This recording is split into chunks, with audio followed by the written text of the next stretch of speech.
Nshuti bakundwa mudukurikirana ndabaramukije mu izina rya Yesu. Amina. Mwagwa rukurikirane rw'ivyigwa tumaze iminsi turabira hamwe. Ubu tugeze ku cigwa ca kane kivuga ngo guhangana nabo tutavuga rumwe. Uyu munsi turi burabire hamwe icigwa co ku wa gatatu igenekerezo rya 22 gitugutu 2019 aho icigwa kitubwira ngo kuburabuza igikorwa. Mbega ico gikorwa caburabuzwa bivuye kuki, caburabuzwa nabandi. Rero aha hariho mwene data pasiteri yakiduteguriye neza, reka ndamuha ikaze, ariko mbere yuko yigisha reka tubanze dusenga Imana. Urakoze mwami Yesu, turagushimiye ukuntu wabanye natwe, ukaba udukundiye ko twiga kandi dufashanye na bene data kwiga iki cigwa. Ndakwinginze ngo ukidutahuze, ugitahuze n'abariko baracumviriza mu izina rya Yesu. Amen. Ego Imana ni nziza. Reka ariko kandi imbere yuko ntangura icigwa nyezina banze nsabe mugenzi wacu widondore abarimwe baradukurikirana kugira ngo bumve abo bari kumwe miki kiganiro. Ndabaramukije mu izina rya Yesu. Amen. Mwene data niyo nkuru Epifode mu Francis w'umusindwi wo kwishengera ryo mu Kanyosha. Ego Imana iguhumugisha cyane. Nanje turi kumwe mu iki cigwa ni Pastor Denis Nshimira Imana. Icigwa cy'uyu munsi nkuko abivuze mu ntangamarara mugenzi wacu Eveline, ni cigwa cyo ku munsi wa gatatu w'igenekerezo rya 22 gitugutu mu mwaka wa 2019 gifise umutwe uvuga ngo kuburabuza igikorwa. Nkuko mwabibonye Indongozi itubwira inkuru za Nehemiya hamwe na Ezira, aho bagenda batwereka ingene baramirije mu gushira mu ngiro iyubakwa rya Yerusalemu n'ingoro y'Imana. Aha rero iki cigwa batwereka ingene muri Ezira igice ca kane uhereye ku murongo waho wa gatandatu gushika kwa 24, aho aba bantu bitwa Rehumu na Shimushayi bashatse gukoma mu nkokora ico gikorwa cyo kubaka ingoro y'Imana. Batangura noneho bandikira abantu b'abatware bari abami mw'ico gihugu, aribo Dariyo bamwandikiye nkuko tubisanga muri Ezira igice ca gatanu no mu ca gatandatu. Hanyuma baranandikira Ahasuwerusi, ndetse batako baranandikira Aritazerusi. Aho hose kwari kugira ngo batange ibirego byerekana yuko abo bayuda niba bemerera bakubaka ingoro y'Imana mu by'ukuri bazosanga biteze umutego, kubera ko muri kahise bico gisagara cyane cyuzuyemwo ubugarariji mu buryo budasanzwe. Reka nsabe umusomyi agerageze kudusomera muri Ezira igice cyaho ca kane asome ku murongo w'8.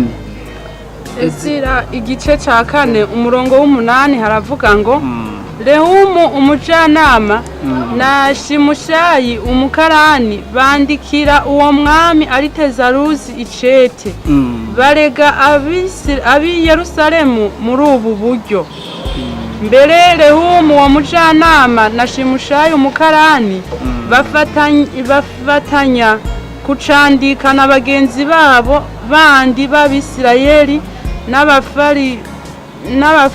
n'abafarisatiki n'abataripeli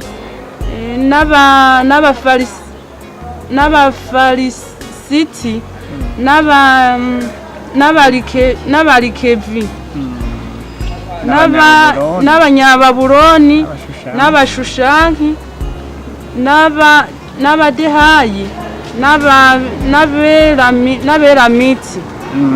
Ego aha rero tubona yuko bagiye inama yo gushaka kwandika ibirego barega abayuda, bamenyesha yuko mu by'ukuri hamwe bo kwemera ubwo bwoko bukandika. Burya ugumye usoma iki gice ca kane cyose barerekana amakete bagiye bandika batanga ibirego kugira ngo ntibemere yuko abo bantu bubaka. berekana yuko hazoba ubukene mu gihugu, berekana yuko umwami ikori yahora aronka atazosubira kurironka nk'uko byari bimeze. Rero bagashaka yuko aba bantu batohirahira bashike ku ntego yo kubaka igisagara hanyuma ngo bubake n'iyo ngoro y'Imana. Kandi rero byaragize ubwako mu buryo budasanzwe, kubera ko igihe banditse bararungika ico cete bakirungikira Aritazeruzi, hageze igihe abasubiza nawe abereka yuko yemeranya n'amakenga bafise, bica bituma igihe abandikira abasubiza nabo baca bafata ingingo yo kugenda kugira ngo bahagarike ivyo bikorwa, nk'uko tubisoma muri Ezira igice ca 4 guhera ku murongo wa 23 gushika kwa 24. Reka mudufashe gusoma kugira ngo abarimwo baradukurikirana mu by'ukuri bagerageze gutahura uko aba bantu babigenjeje mu gushaka guhagarika igikorwa c'abayuda cyo kubaka ingoro y'Imana. Ezira 4:23 baravuga ngo ego nuko icete cy'umwami Aritazeruzi kimaze gusomerwa uwo mujyanama Rehumu na Shimushayi umukarani na bagenzi babo, baca bagiye Yerusalemu aho abayuda bari, bababuza kubaka ku bubasha no ku kagobero.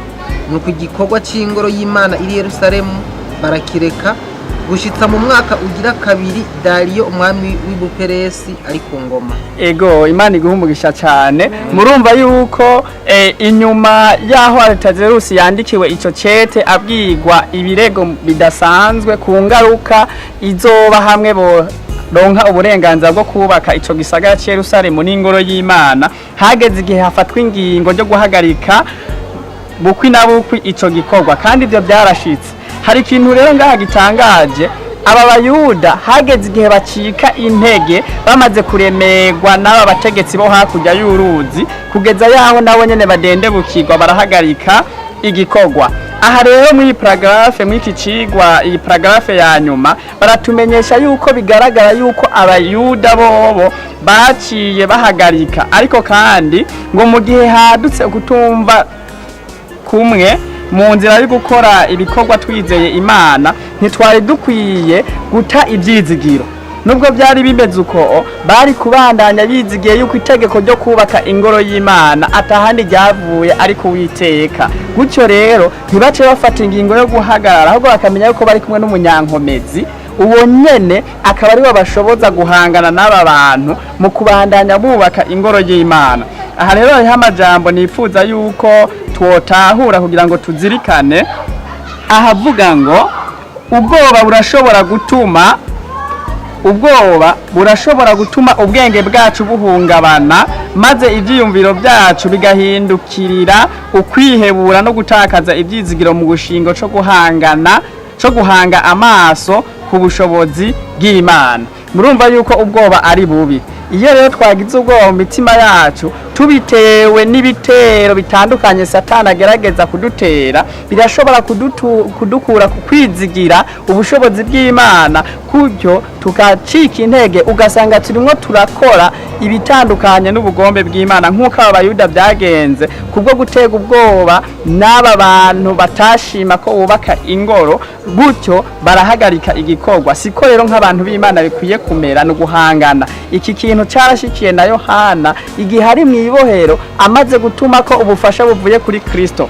Wewe aza kubona umenga Yesu ntaciye atanga inyishu ku kibazo yari afise, aradendebukirwa gatoya. Bisigura yuko rero mu bitego myinshi Satani atega kugira ngo akome mu nkokora igikorwa c'Imana, nukudutera ubwoba kugira ngo bikunde igikorwa c'Imana tugihagarike. Nico gituma rero nipfuriza yuko ata muntu numwe yotegwa ubwoba na Satani mu gihe yizeye Imana, kuko ngo uwibera mu bwigobeko bw'isumba byose yiyamira mu gitutu cishobora byose. Nta kintu rero na kimwe gishobora guhagarika umurimo w'Imana mu gihe tuzi yuko ibyo dukora mu by'ukuri bihuye no kugoroka kwayo. Aha niho icigwa kigarukiye. Nizere yuko bene data namwe mwoba mufise iciyumviro kw'iki cigwa kugira ngo noneho abarimwo baradukurikirana barushirize gutahura. Imana ibaha umugisha. Amen. Amen. Ego cane murakoze pasiteri kuri iki cigwa ciza.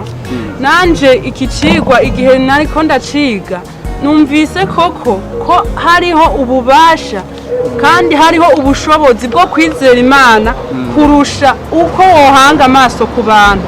Dawidi niwe yanditse muri Zaburi 118 usomye umurongo w'indwi aravuga ngo uhoraho ari mu ruhande rwanje arantabara, nico gituma nzokwibonera abanyanka.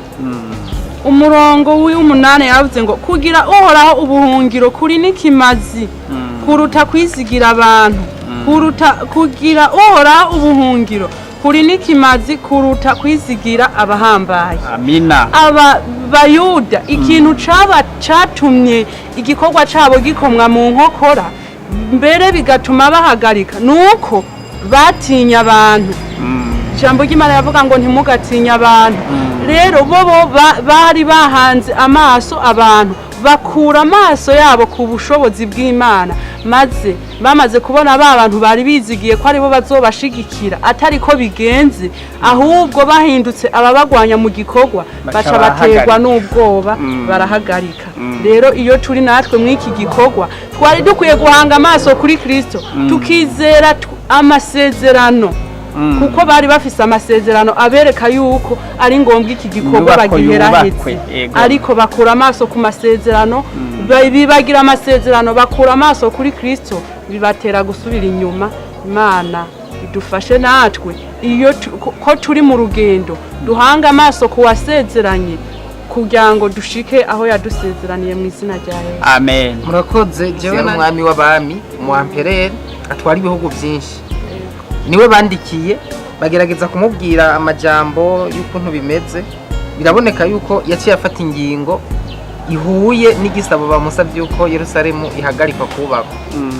Rero turabona yuko Imana nayo iciye mu bahanuzi nk'uko twayibonye mu kigwa cyaheze, yaremesheje Abisirayeli ngo babandanye kubaka. Urumva nca numva yuko Abisirayeli mu kubandanya kubaka bariko baragaragaza iteko ry'umwami Artazerusi. Mbega iyo amategeko avuye ku batware akatubuza gukora igikorwa runaka kubumvira, kuko birivuga ngo yuko tuvuye kubaha abaganza, ntiryari twobumvira ntiryari tutobumvira, kuko nk'akaroro k'Abisirayeli ndabona ntibabumviye. Bararenze ku cyagizwe cya Artazerusi kivuga ngo nimuhagarike kubaka. Ntiryari twobumvira ntiryari tutobumvira, ko birivuga yuko dukwiye kubaha abaganza. Nico cyumviro nshaka ko dufashanya mu mfasha. Murakoze. Imana yacu nihabwe icyubahiro. Ubajije ikibazo cyiza, ikibazo kandi gishobora gufasha umuntu uwo ari we wese aho aherereye, kuko nijyari abaganza badutegeka maze tugakora ibihuye n'ibyo batubwiye. Mbega nijyari hoho umuntu yohakana itegeko ritanzwe n'abaganza. Mu by'ukuri tubona yuko umuntu ategerezwa kwizigira uhoraho gusumba abantu. Rero igihe cyose abaganza batanze itegeko riza ridukura ku Mana yacu, nk'akarorero igihe batanze itegeko riza rivuguruza imyizerere yacu, riza ritubuza kuguma dushira mu ngiro ibihuye n'uko Imana igomba, muri ico gihe dusha duhagarara nk'uko Daniyeli yahagaze mu kiyaya c'idura. Ariko igihe cyose abategetsi bafashe ingingo, iyo ngingo ntizivuguruza intumbero Imana ishaka igikorwa runaka gushitsa ku bantu bayo, muri ico gihe mu by'ukuri twemeranya nayo, kuko ruca tuvuga ngo nta kuganza kutava ku Mana. Uko kuganza rero ruca tubona yuko guhuye n'ubugombe bw'Imana, ariko kandi biranashoboka ko umutware afata ingingo ivuguruza urutonde rw'Imana. Muri ico gihe ni uguhagarara dushize amanga, twizigire uhoraho we nyene kudutuma igikorwa, ariko ntitumene ibanga dusange twavavanuye n'ubugombe bw'Imana kubera umuntu, kubera havuga ngo aravumwe uwizigira umwana w'umuntu. Igihe rero hafashwe ingingo idukura ku bugombe bw'Imana, duhanurwa nyabo na guhagarara dushize amanga tutisunze n'ingaruka yabyo. tumera nka Shadrake na Meshake na Abedinego bavuga ati nubwo Imana idotukiza uyu muriro kubw'itegeko ryatanzwe n'umwami twebwe ntidupfa twunamiye iki ibigirwamana niho duca duhagarara. birumvikana yuko ari ukuraba icyo umuntu aba ariko arakora kuko abisirayeli bariko barakora ikintu bategetswe n'Imana cyo kubaka urusengero n'igisagara. Rero iteko rivuye kuri Artazerusi ryari rije kurwanya umugambi w'Imana. Bisa nkaho nkuno munsi hoza nk'iteko rivuye muri leta rivuga ati abadventiste ntibasubire kwigisha ubutumwa bw'isabato canke bwa marayika wa gatatu canke ntibasubire kwigisha Bibiliya. Birumvikana yuko ngaho twotuma twemera tugapfa ntabwo duhagarika icyo gikorwa kuko nicyo gihugu Imana yadutumye mu isi. Mugabo hari izindi ngingo zijanye n'ibintu bitajanye n'imyizerere shingiro abatwari bafitiye uburenganzira bwo gufata ingingo kandi bigasaba yuko tuzubahiriza. Nuko ndabitahuye. Murakoze cyane. Ego murakoze mwebwe mwadufashije cyane kuri iki cigwa. Dushimire kandi n'abariko baratwumviriza na mwebwe Imana ibahezagire kandi tubasabe na mwebwe kwama mwunganira kuko murafise byinshi mutahura mushobora kutwunganira canke se n'ibibazo byanyu turabyakira. Reka mu guheraheza dusabe mwene data Epipode aturangirize n'isengesho. Habwa icyubahiro Imana Data twese uri mu ijuru. Urakoze kuno mwanya ubanye natwe ukaba dushoboje kwiga iki cigwa. Ndakwinginze kugira ngo abe ariwe wamutubera umurongozi n'umwigisha muri ubu buzima bwo kwizera dukomeze kunesherezwa nawe. Tubisenze mu izina rya Yesu Kristo. Amen.